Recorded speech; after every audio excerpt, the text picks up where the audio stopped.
ಅವನ್ ಕೋಪ ನೋಡಿ ರಮೇಶ್, ಅಯ್ಯೋ ಸಂಗಮ್, ನೀನ್ ಸಿಟ್ ಮಾಡ್ಕೋಬೇಡ್ವೋ, ನಾವೇನು ಫೈನಲ್ ಮಾಡಿಲ್ಲ.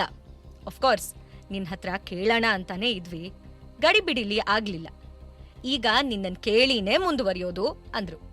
ಅವ್ರ ಮಾತ್ ಕೇಳಿ ಸಂಗಮ್ಗೆ ಪಿತ್ತ ನೆತ್ತಿಗೆರ್ತು. ಸೀರಿಯಸ್ಲಿ ಡ್ಯಾಡ್, ಯಾವಾಗ ಕೇಳ್ತಿದ್ರಿ? ನಿಮ್ಮಲ್ಲಿ ಎಲ್ಲ ಮಾತುಕತೆ ಆಗಿ ಸಂಬಂಧ ಫೈನಲ್ ಆದ್ಮೇಲ ಅಂತ ಕೇಳ್ದ. ಮಾಮ್, ಇನ್ನು ಈ ವಿಷಯದ ಬಗ್ಗೆ ಡಿಸ್ಕಸ್ ಮಾಡೋಕೆ ನನಗಿಷ್ಟ ಇಲ್ಲ ಅಂತ ಹೇಳಿ ತನ್ನ ಫೋನ್ ಮತ್ತೆ ಕೋಟ್ ಎತ್ಕೊಂಡು ಸೀದಾ ತನ್ನ ರೂಮ್ಗೆ ಹೊರಟೋದ. ಅದನ್ನ ನೋಡಿ ರಮೇಶ್ ವೇದಾವತಿ ಮುಖದಲ್ಲಿ ಅಷ್ಟೂ ಖುಷಿ ಮಾಯ ಆಗೋಯ್ತು. ಮದ್ವೆ ವಿಷಯಕ್ಕೆ ಅವನ್ ಇಷ್ಟೊಂದು ಹಾರ್ಷ್ ಆಗಿ ರಿಯಾಕ್ಟ್ ಮಾಡ್ತಾನೆ ಅಂತ ಅವ್ರು ಅನ್ಕೊಂಡೇ ಇರ್ಲಿಲ್ಲ.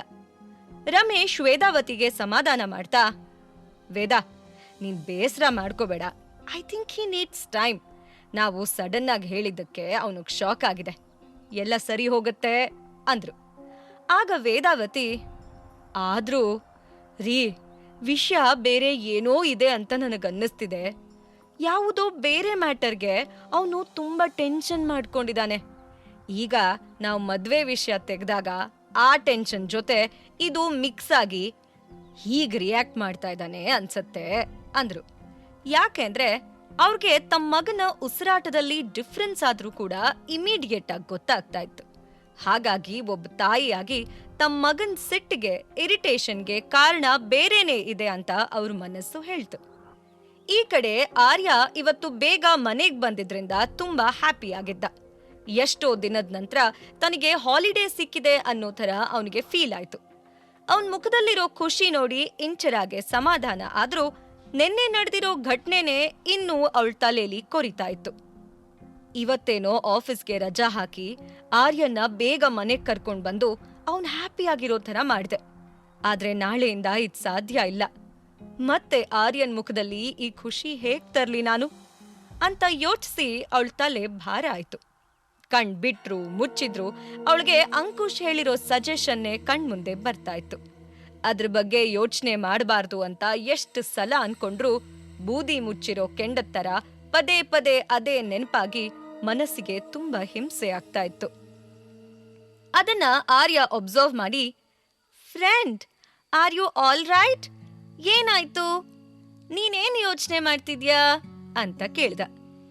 ಇಂಚರ ತನ್ ಮಾತ್ಗೆ ಏನೂ ರೆಸ್ಪಾಂಡ್ ಮಾಡದೆ ಇರೋದ್ ನೋಡಿ ಆರ್ಯ ಇನ್ನೇನೋ ಕೇಳ್ಬೇಕು. ಅಷ್ಟ್ರಲ್ಲಿ ಡೋರ್ ಬೆಲ್ ಆಯ್ತು.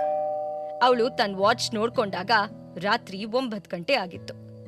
ಇಷ್ಟೊತ್ತಲ್ಲಿ ಯಾರಿರ್ಬೋದು ಅಂತ ಅವಳಿಗೆ ಟೆನ್ಷನ್ ಆಯ್ತು. ಯಾಕೆ ಅಂದ್ರೆ ನಿನ್ನೆ ಕೂಡ ಹೀಗೆ ರಾತ್ರಿ ಸಮಯದಲ್ಲಿ ಅವಳ ಅಪ್ಪ ಬಂದು ಗಲಾಟೆ ಮಾಡಿದ್ರು. ಆದ್ರೆ ಈ ಸಲ ಬಾಗಿಲ್ ಬಡಿತಿರೋ ಸೌಂಡ್ ತುಂಬಾ ಸಾಫ್ಟ್ ಆಗಿತ್ತು. ಹಾಗಾಗಿ ಅವಳ ಭಯ ಸ್ವಲ್ಪ ಕಡಿಮೆ ಆದ್ರೂನು ಡೋರ್ ಓಪನ್ ಮಾಡೋಕೆ ಆರ್ಯನ್ ಕಳಿಸ್ದೆ ತಾನೇ ಹೋದ್ಲು. ಈ ಕಡೆ ಇಂಚರ ಡೋರ್ ಓಪನ್ ಮಾಡ್ತಿದ್ದ ಹಾಗೆ ಮತ್ತೆ ರಂಗನಾಥ್ನ ನೋಡಿ ಅವಳು ನಿಂತಲ್ಲೇ ಸ್ಟನ್ ಆಗೋದ್ಲು. ಆದ್ರೆ ಇಮಿಡಿಯೇಟ್ ಆಗಿ ತನ್ನನ್ ತಾನು ಸಂಭಾಳಿಸ್ಕೊಂಡು ಡೋರ್ನ ಕ್ಲೋಸ್ ಮಾಡೋಕೆ ನೋಡಿದ್ಲು. ಆದ್ರೆ ಅವ್ರ ಜೊತೆಗಿದ್ದ ರೌಡಿಗಳು ಅದಕ್ಕೆ ಅವಕಾಶ ಕೊಡದೆ ಬಾಗಲ್ ತಳ್ಕೊಂಡು ಒಳಗಡೆ ಬಂದ್ರು. ಯಾಕೆ ಅಂದ್ರೆ ಅವ್ರಿಗೆ ಅವಳಿಗಿಂತ 2 ಪಟ್ಟು ಜಾಸ್ತಿ ಶಕ್ತಿ ಇತ್ತು. ಹಾಗಾಗಿ ಅವಳು ಎಷ್ಟೇ ಪ್ರಯತ್ನ ಪಟ್ರು ಅವ್ರನ್ನ ತಡೆಯೋಕೆ ಅವಳಿಗೆ ಸಾಧ್ಯ ಆಗ್ಲಿಲ್ಲ. ಅವಳು ಕೋಪದಿಂದ, ಯಾಕ್ ಬಂದ್ರಿ ಇಲ್ಲಿಗೆ? ಏನ್ ಬೇಕು ನಿಮ್ಗೆ?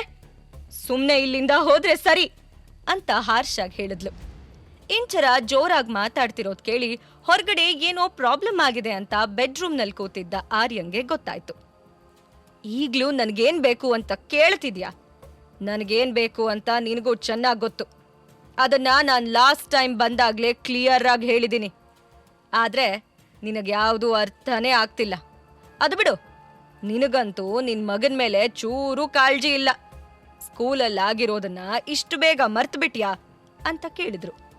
ನನ್ ಮನೆಗ್ ಬಂದು ಹೀಗೆಲ್ಲ ಮಾತಾಡೋಕೆ ಎಷ್ಟು ಧೈರ್ಯ ನಿಮ್ಗೆ? ಹೊರಟೋಗಿ ಇಲ್ಲಿಂದ. ನನಗೆ ನಿಮ್ ಮುಖ ನೋಡೋಕು ಇಷ್ಟ ಇಲ್ಲ. Leave, just leave from here, I said that ಅಂತ ಇಂಚರ ಜೋರಾಗಿ ಕಿರ್ಚಿದ್ಲು. ನನಗೆ ಪ್ರಶ್ನೆ ಮಾಡೋ ಅಷ್ಟು ದೊಡ್ಡೋಳಾಗ್ಬಿಟ್ಯಾ ನೀನು? ಆಗ್ಲೇ ಏನೋ ಕೇಳದ್ಯಲ್ಲ, ಎಷ್ಟು ಧೈರ್ಯ ಅಂತ.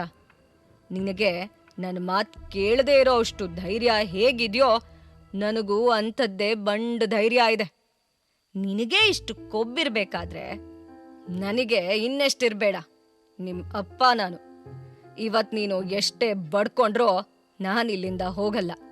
ನಾನಾ ನೀನಾ ನೋಡೇ ಬಿಡೋಣ ಅಂದ್ರು. ಆಮೇಲೆ ತನ್ನ ಪಕ್ಕದಲ್ಲಿದ್ದ ರೌಡಿಗಳ ಕಡೆ ತಿರುಗಿ, ಹೋಗಿ ಆರ್ಯನ್ ಎತ್ಕೊಂಡ್ ಬನ್ನಿ ಅಂತ ಆರ್ಡರ್ ಮಾಡಿದ್ರು. ಅದನ್ ಕೇಳಿ ಇಂಚರಾಗೆ ಕೈ ಕಾಲೆಲ್ಲ ಶೇಕ್ ಆಗೋಕ್ ಶುರುವಾಯ್ತು.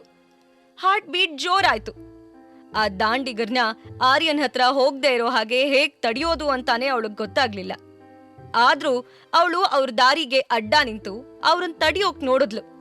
ಆದ್ರೆ ಅವರು ಅವಳನ್ನ ತಳ್ಳಿ ಮುಂದಕ್ಕೆ ಹೋದ್ರು. ಅಷ್ಟ್ರಲ್ಲಿ ರೂಮ್ ಒಳಗಡೆ ಹೋಗಿರೋ ರೌಡಿಗಳು, ಸರ್, ಮಗು ಇಲ್ಲಿಲ್ಲ ಅಂತ ಹೇಳಿದ್ರು. ಅವ್ರು ಹೇಳಿದ್ ಕೇಳಿ ರಂಗನಾಥ್ ಶಾಕ್ ಆಗ್ಬಿಟ್ರು. ಇಂಚರಾಗೂ ಕನ್ಫ್ಯೂಸ್ ಆಯ್ತು. ಇದು ಹೇಗ್ ಸಾಧ್ಯ? ಎಲ್ಲ ಹೋದ ಆರ್ಯ ಅಂತ ಥಿಂಕ್ ಮಾಡಕ್ ಶುರು ಮಾಡಿದ್ಲು.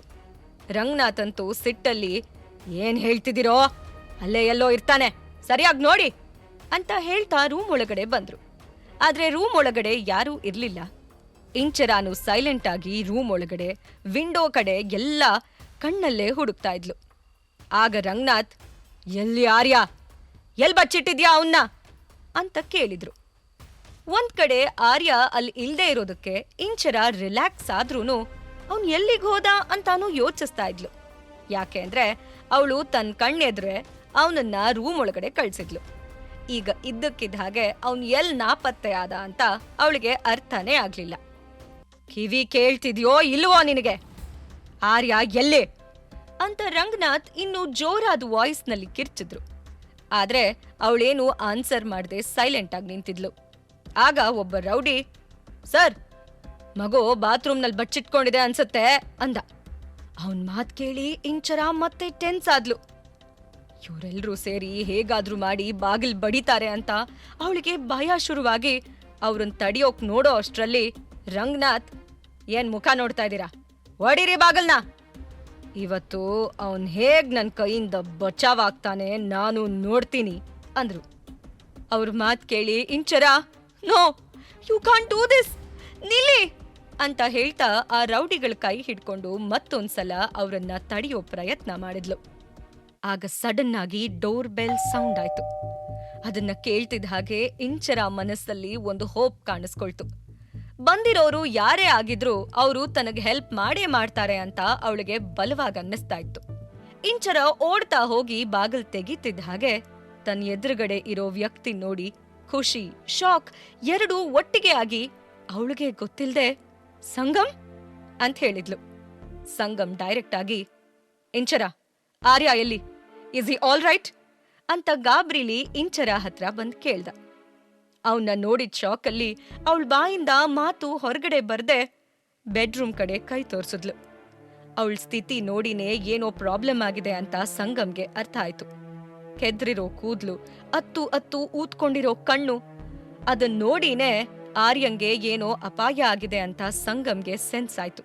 ಅವನಿನ್ನೇನೋ ಕೇಳದೆ ಸೀದಾ ಬೆಡ್ರೂಮ್ ಕಡೆ ಓಡ್ದ. ಅವನ್ ಹೋಗೋ ಅಷ್ಟ್ರಲ್ಲಿ ಅಲ್ಲಿ ನಿಂತಿರೋ ರಂಗನಾಥ್ನ ನೋಡಿ ಶಾಕ್ ಆಗಿ ಅಲ್ಲೇ ನಿಂತ್ಬಿಟ್ಟ.